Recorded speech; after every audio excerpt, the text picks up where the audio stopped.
Sir, Zoom kung na-receive ko ang inyong resolution at the same in 2 hours time, nagkaroon na po kami ng sulat referring.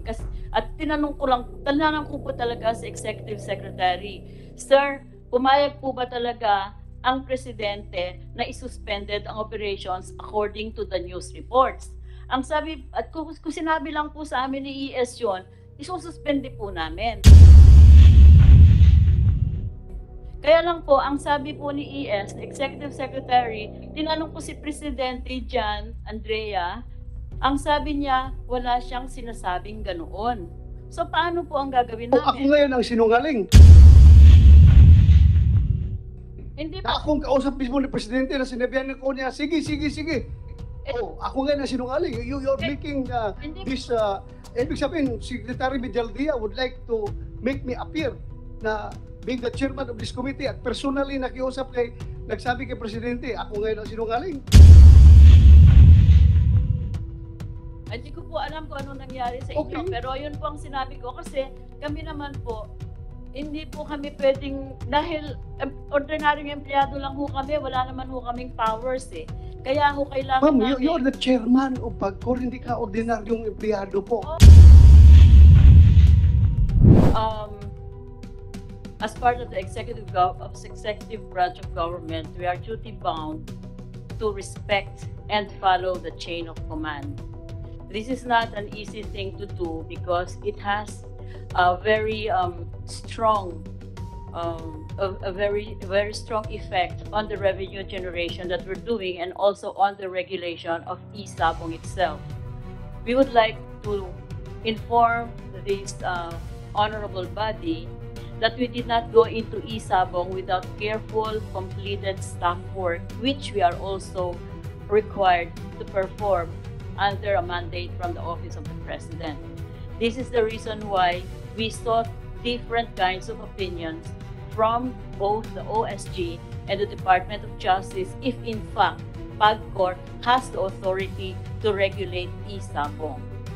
And this has been in discussions in 2018, and in 2020, during the pandemic, the President received a lot of reports on the billions of money being generated by e-Sabong without regulation and therefore without benefit to the government and to the public.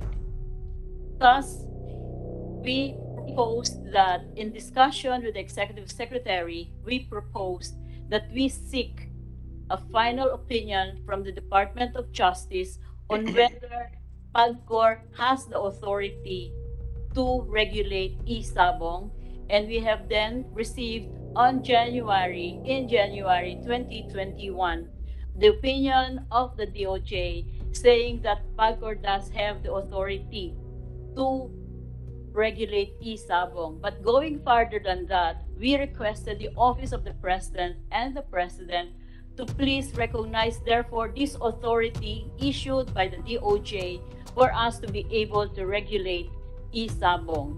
And in February 2021, the President issued a letter through the Executive Secretary recognizing the authority of PAGCOR to regulate e-Sabong. So we started, it's a new product, and in all,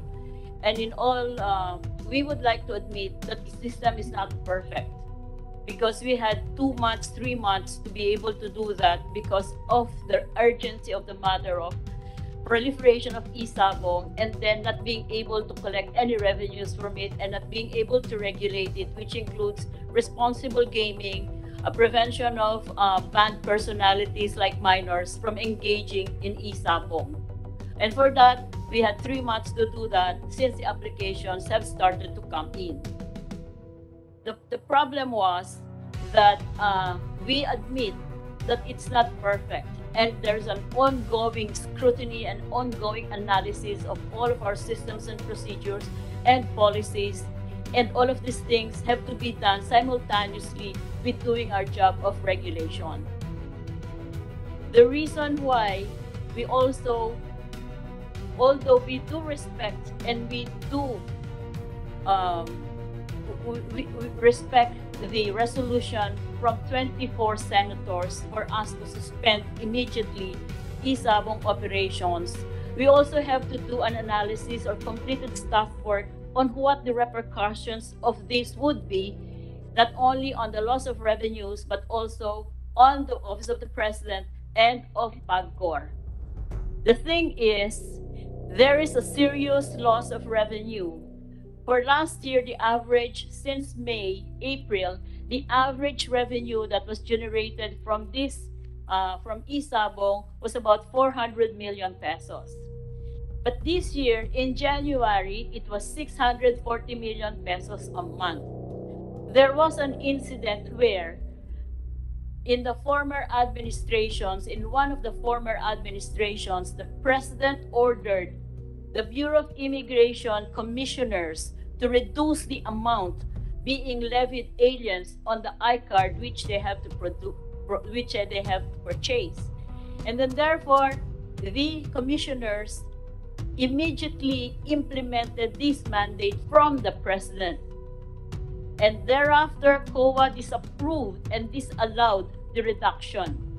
And about 3 or 4 years ago, I talked to one of the associate commissioners, and he said that he now owes the government billions of pesos because he and the other commissioners were being charged the difference between the original price and the deducted price that they implemented upon order of the president. In PAGCOR, therefore, we stand to the peril of having to pay 640 million pesos a month while we suspended the operations without a clear and legal basis. We are all emotional here. I do condole with everybody who suffered from this. But we also have to look into the repercussions of this because loss of revenue committed by us, because when you urge us, you actually give us the responsibility of using our own discretion to implement the sense of the Senate. So therefore, in the final analysis, it would be PAGCOR who would be responsible for the decision. Second, we are under contractual obligations with our licensees. Having been recognized by the President and authorized to regulate Isabong, we therefore went into a contractual agreement with them while issuing them a license. They have to pay 2.5 million for the license, put up 75 million cash performance fund, and they are mandated to pay 75 million minimum guarantee fee every month.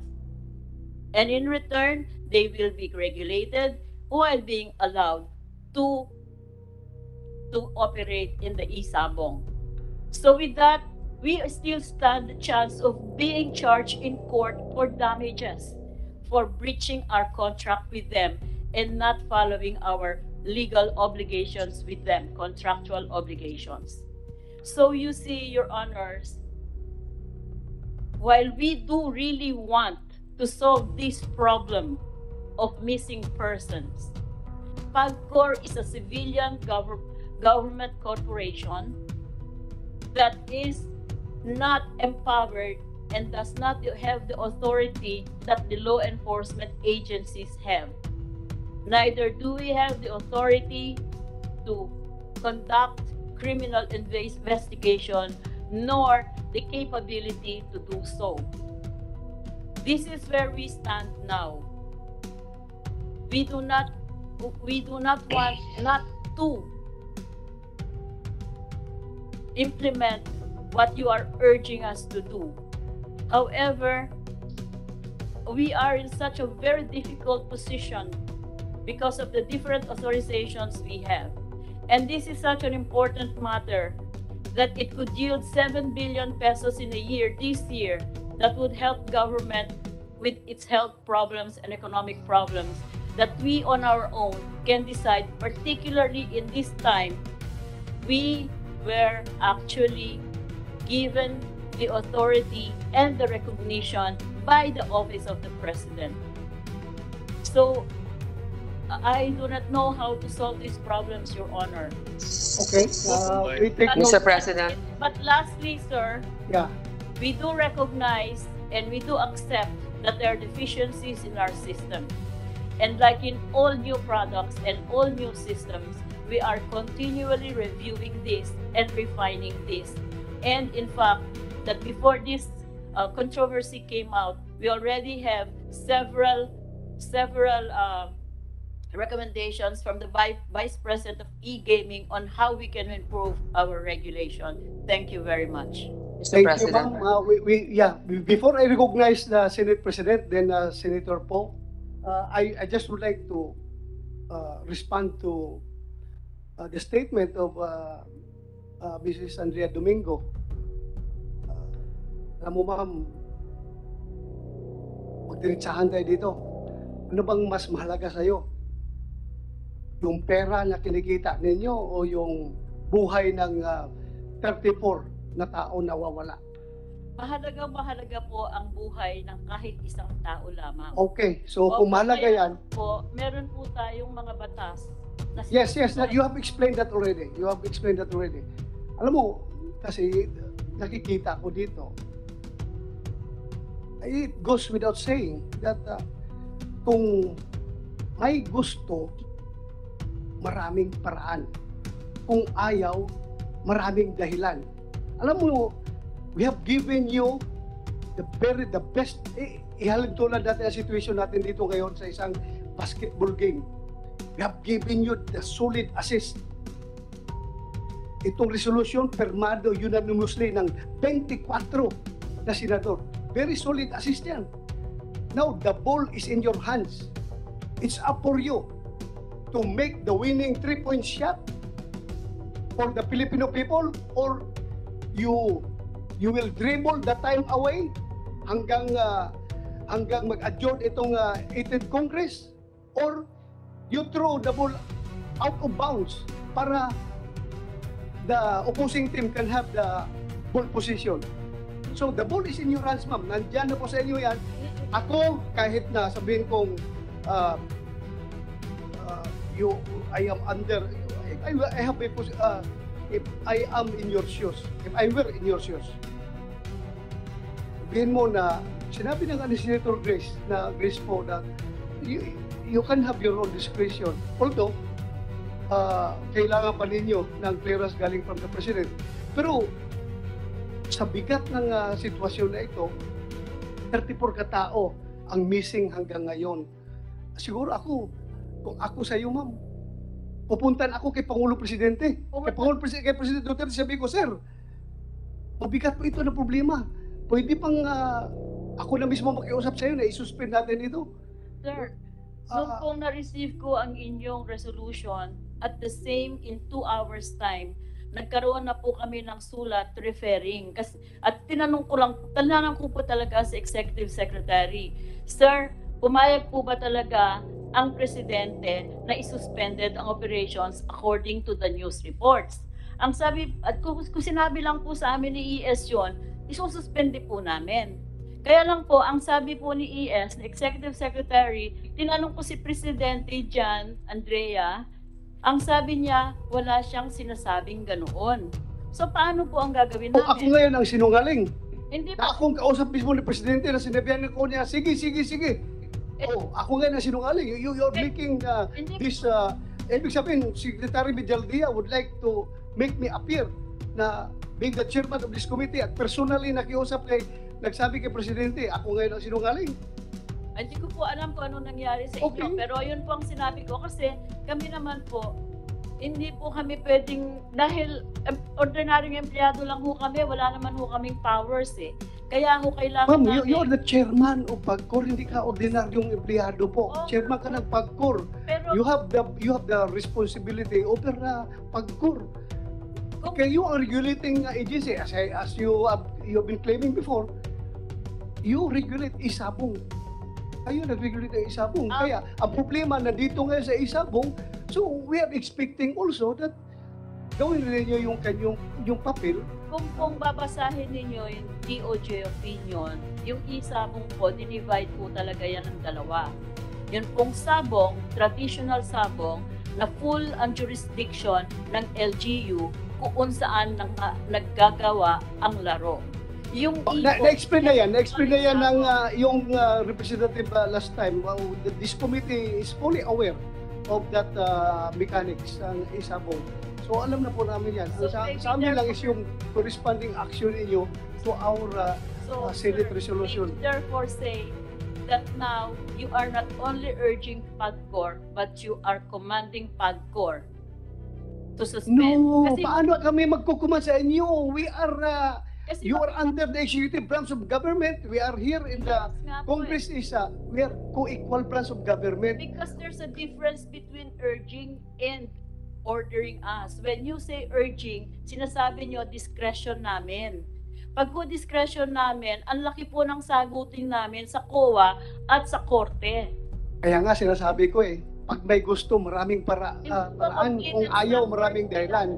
Kailangan pag-isipang mabuti lahat ng desisyon. Yun lang po, ma'am. Yun lang po ang sa amin. Basta-basta. Yun lang po sa amin. Sana gawan nyo ng action yan. Kasi alam nyo, pag meron pang mawawalang tao dito, dahil sa isabong, I don't know, how can we face the people kung bakit may nawawala na naman dahil sa isabong. Yun lang po sa akin, ma'am. Kung pong may mawawala pa, siguro po dapat managot na talaga ang law enforcement agency dahil sila po... Ayun na, pinapaksa na natin yung problema. Pinapaksa mo na naman sa law enforcement agency. Kayo nga ang may primary jurisdiction over isabong. Ngayon, ayaw niyo i-suspend. Kung may mawawala na naman tao, ipasa sa law enforcement. So, pasahan na tayo dito ngayon ng passing the buck. Sino po manghuhuli? Kami po? Hindi nga kayo naghuhuli, but you are the one regulating. Paano sila makapag-operate kung wala silang license to operate galing sa inyo? Kayo ang nagbibigay.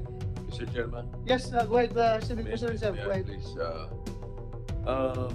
Please, the sense of the Senate is to strongly urge the PAGCOR to act to suspend. Suspend ang sinabi, hindi recall or rescind. Suspend. Ang dahilan, baka may mga sumingaw pag nangyari yon. Sapagkat yung enforcement agency, hindi lang hirap, may kapagalan. Dahil April pa nung isang taon yung unang mga problema Ganun po yung sitwasyon. Ngayon ang sinasabi ninyo, bottom line, ayaw nyo. Hindi po sa ayaw. Hindi, may dahilan kayo kung bakit hindi pwede. Therefore, ayaw nyo. Yun lang yun So, the position of the Senate is strongly urge you na makisama kayo sa investigation, suspend nyo muna, tingnan nyo may mga sisingaw dyan. Ganun yung sinasabi namin. Ganun kasimple naman ang sinasabi nyo, ayaw nyo. Yun na yun. So, Mr. Chairman. Hindi po namin ayaw suspendihin. Kailangan lang po talaga namin ng konting proteksyon mula kay Presidente. Kasi nga po, hindi namin kayang sagutin yung gagawin ng COA at yung mga kasong pwedeng ikaso sa amin. Kasi po malaking kawalan nga ng pera, loss of revenue, may mga auditing rules po dyan at may mga contractual obligations kami. Pag po sinabi sa amin ni Presidente, sige, at least po meron kami proteksyon. Okay, ma'am. We get your point. Mr. President. Naintindihan namin kayo, ma'am. Salamat po sa pag-explain. Alam ko kung nahirapan ka dyan sa situation na yan. We get your point. Senator po, you have the floor. Baka lang makatulong ito sa chairman ng PAGCOR. Ako rin po ay naging chairman ng isang ahensya noon. Ito ay MTRCB. Ngayon, meron po talagang kapangyarihan yung MTRCB. Pag nakikita namin nagkaroon ng violation ang isang network, hindi na namin nilihintay na magkaroon ng go signal ang Malacanang sapagkat ito po ay isang presidential decree na nagsasabi na yung opinion namin kung sa tingin namin ay nakakasama sa mga nanunood, pwede namin kaagad suspindihin. Tama yung sinabi ni Senator Soto. Hindi na kailangan dumaan pa sa proseso. Kaya nga, on the one hand, Ms. Domingo, sinasabi ninyo that the President recognizes your power. On the other hand, sinasabi ninyo, kailangan pa namin hintayin yung sinasabi ng Presidente. So, yung gusto ko lang pong balikan kasi itong binabanggit ninyo na 600 million per month revenue and about 7 billion pesos per year. Saan po napupunta yung pera na yan? Ang kalahati po niya napupunta sa National Treasury directly at yung iba po na pupunta sa PSC. Meron pong mandatory contribution sa PAGCOR na 70% po ng aming income ay napupunta ulit sa gobyerno. Okay. So ito po ay natanggap naman ng, well, kung yung last year sabi niyo 400 billion, no? Ito ay natatanggap mismo ng Treasury. Remitted po yan every month. At Okay. under auditing po yan. Alam nyo, itong sinasabi nating suspindihin, meron din po kasing magiging leksyon ito sa mga nabigyan ng prangkisa. Pag nakita nila na pag umaabuso na ang kanilang operasyon, na ang maaaring suspindihin sila, kaya mag-iingat yan sa mga darating na panahon na huwag magkaroon ng ganitong uri ng pamamalakad sa kanila. Ito'y leksyon rin kasi, di ba? So, anyway, Mr. Chairman, at the proper time, I will ponder more questions. I think the minority leader has something to add. Thank you, Mr. Chairman. Thank you, Senator Grace po. Ang sinasabi ni Senator Grace po. At pagkatapos po nitong hearing na to, pupunta Yes, po ma'am. Sandali lang, ma'am. I will para sa recognize you hearing later. na I will recognize you later, ma'am, please.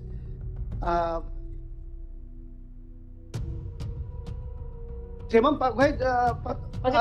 Minority Leader, mamaya I will get back to you. Tapusin mo natin si Ma'am Pagkatapos po Andrea ng May. hearing na to, sir, pupunta po ako sa Malacanang. At the very least, I will meet with the Executive Secretary para alam ko na po kung ano rin ang sense ni Presidente.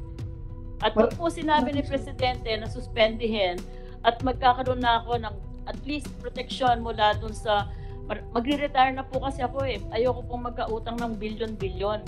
Kaya po talagang tatanungin ko siya, pag sinabi lang, kahit verbal lang, suspende mo, isuspende po namin.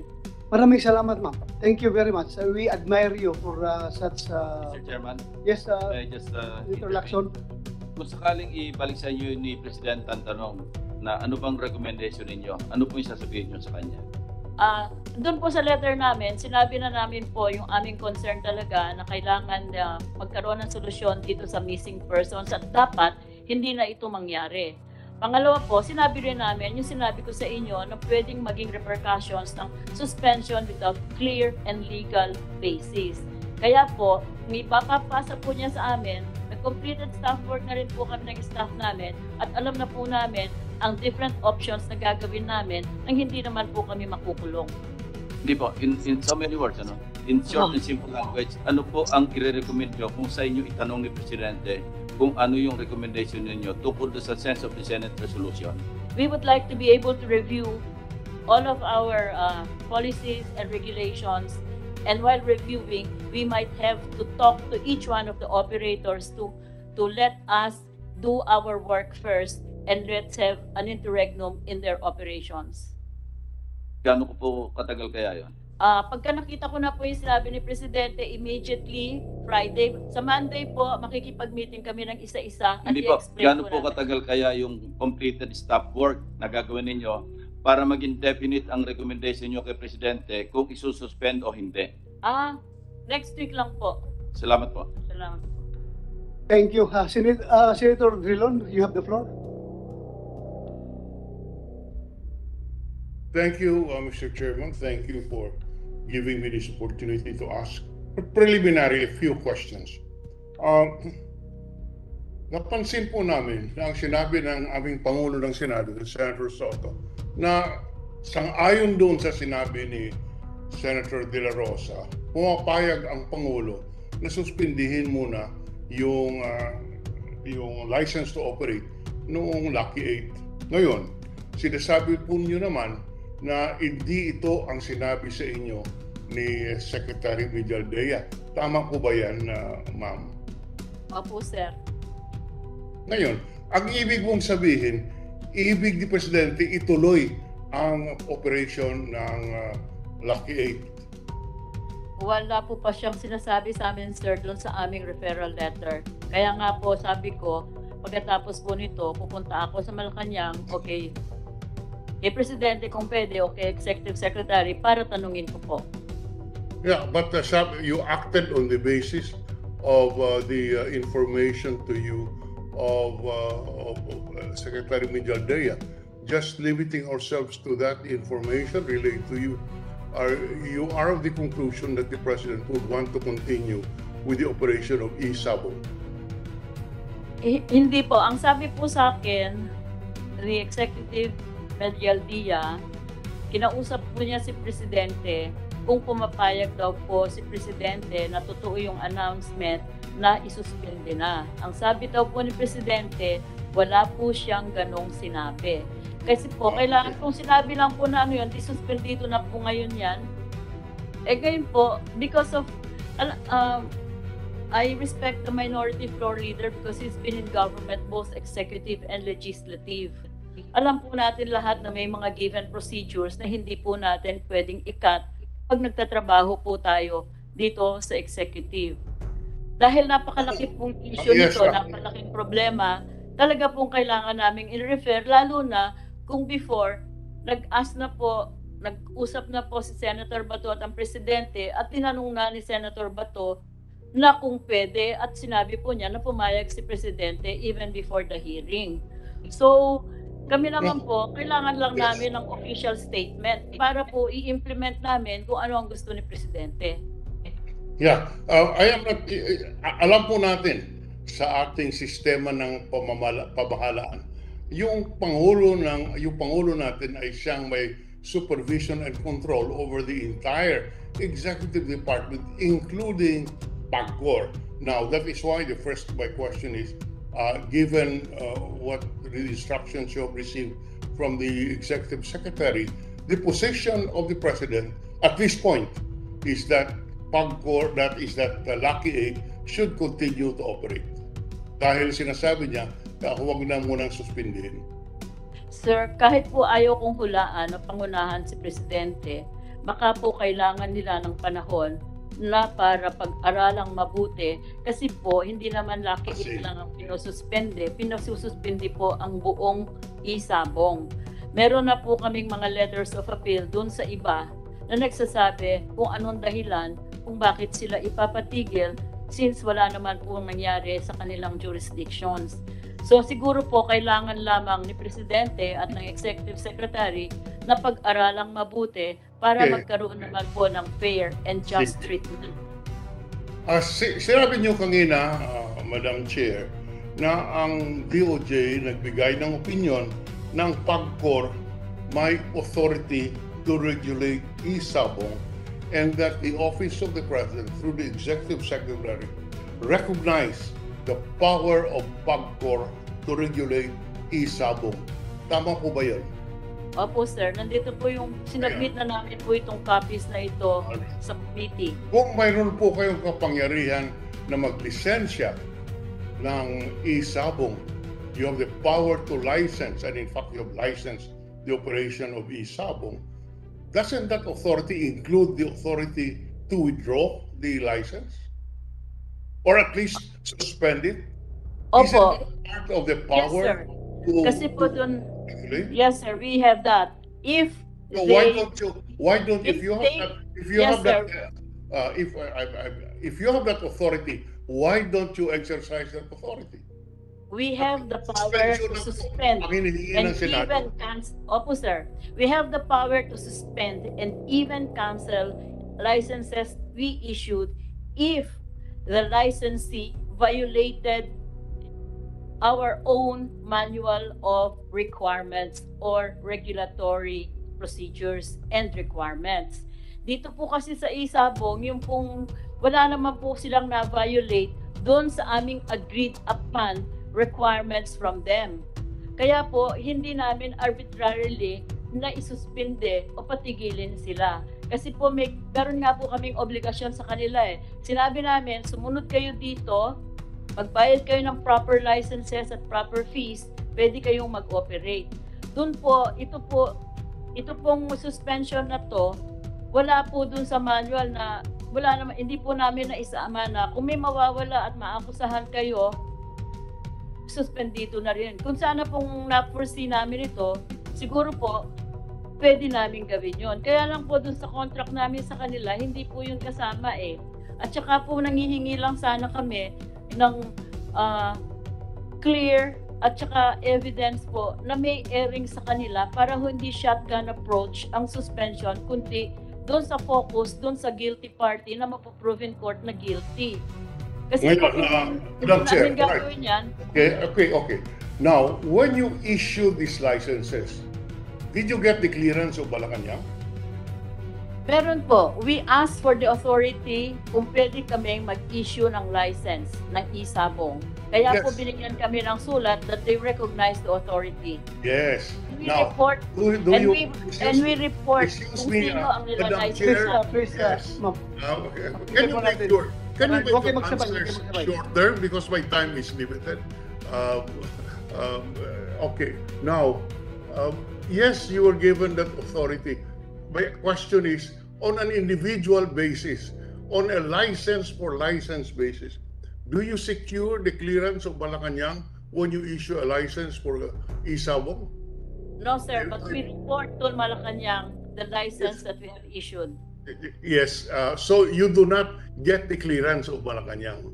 No, because we've already been authorized and we have already done On our... Madam Chair, on an individual basis, let's say for the authority that you granted to Lucky 8, did you get an authority from Malacanang? No. Okay. If you do not get an authority from Malacanang, why will you now get the authority of Malacanang to suspend Isabong where you are the licensor? Because hindi namin pwedeng based on what we have now, we cannot legally suspend kasi nga hindi kasama yon doon sa contract namin when we issued the license. Outside po yon. Ngayon Madam po, Chair, dahil ang Madam laki Chair. din ng repercussions nito, Madam hindi Chair, lamang sa yes. revenues, kundi pati sa amin, kailangan po namin talaga ng guidance from the Office of the President. Well, my proposition and my belief, Mr. Chairman, is that since you issued the license without seeking a specific authority from Malacanang, that inherent in the power to grant the license is the power to suspend without needing the clearance of Malacanang. That is why I find legally no basis for the position of the chair of PAGCOR that they need the license of Malacanang to suspend PAGCOR when in fact they issued the license without the authority. And from the answers, it would appear that these answers are given in order to cover the tracks of PAGCOR, which is unfortunate. But Mr. Chair, I will suspend my interpellation at this point. I will wait on the line for the appropriate time when my turn comes. Thank you very much, Mr. Chair.